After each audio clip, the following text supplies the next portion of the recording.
Alright, so on to question 3. This question 3 says the function is differentiable in the closed interval and satisfies that f of negative 2 equals 7.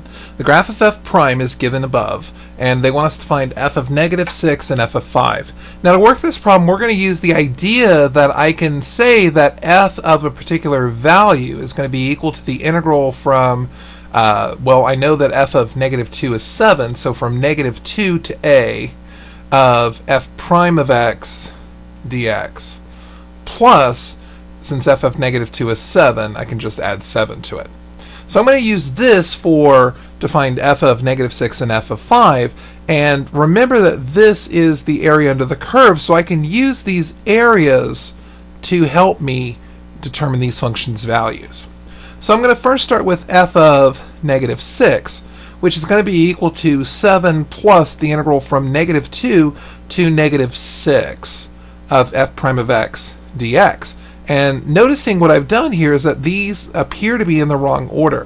When we normally think of limits of integration, we usually write them with the lower number on the bottom and the upper level on the top. But remember that I can switch these integrals of this limits of integration by changing the sign in front.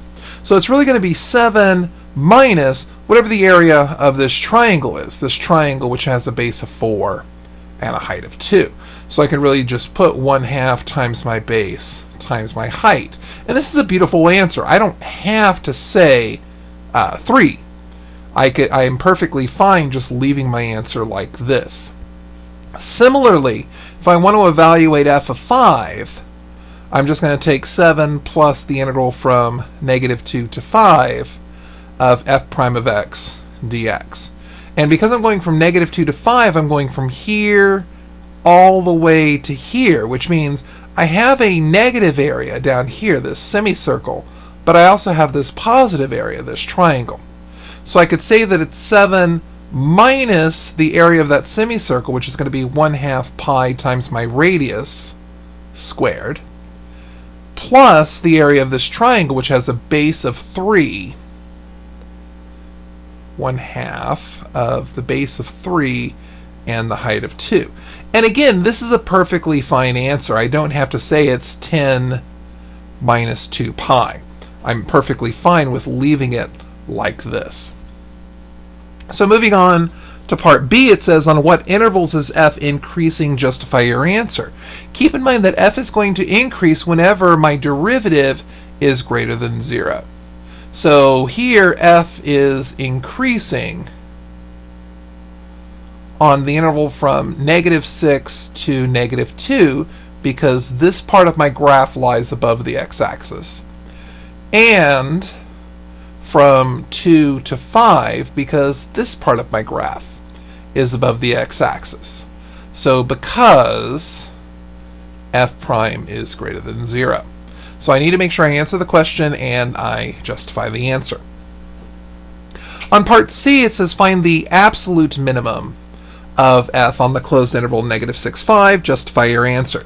Keep in mind that it's easy to find the relative minimum. It's going to be wherever f prime changes from negative to positive. And that happens at this point here. That's where my derivative was negative and now it's positive. So I have a relative minimum at x equals 2.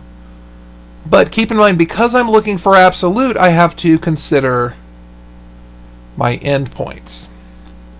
So in other words, I have to look at x equals negative 6 and x equals 5. Luckily, though, we just found these in part A. So going back to our work in part A, we know that f of negative 6 is going to be 7 minus the 1/2 times my base times my height. And I know that f of 5 is going to be 7 minus that half circle plus the area of that triangle, 1/2 times my base times my height. Now if I want to find f of 2, keep in mind that it's going to go from negative 2 to 2, so it is just this semicircle. So it's going to be equal to 7 minus 1/2 pi times r squared. And so I know that this is less than 5 because f of 5 adds this term here. And I can look at this from a basic calculation part. 2 times pi is going to be 6.28. So 7 minus 6.8. This is actually going to be less than 1, where this value here is equal to 3. So f of 2 is an absolute minimum because f of 2 is at a critical point, and it's actually a relative minimum and less than the endpoints. I need to put some type of justification for that there. Usually the math itself is enough. And you'll probably get points for finding the relative minimum, considering the endpoints, and eliminating them. And then finally on part D it says for each of f double prime of negative 5 and f double prime of 3, find the value or explain why it doesn't exist. Keep in mind that when I'm talking about f double prime of negative 5, I'm really talking about f prime of x's derivative at x equals 5. But for us, this is equal to the slope of the line segment. In other words, the slope of this line segment, which goes down 2 and over 4. So this is going to have a slope of negative 1/2.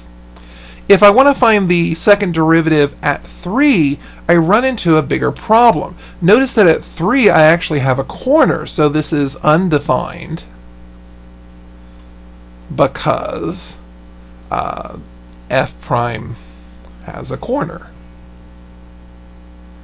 at x equals 3. So that allows me to deal with that problem. So that's problem 3.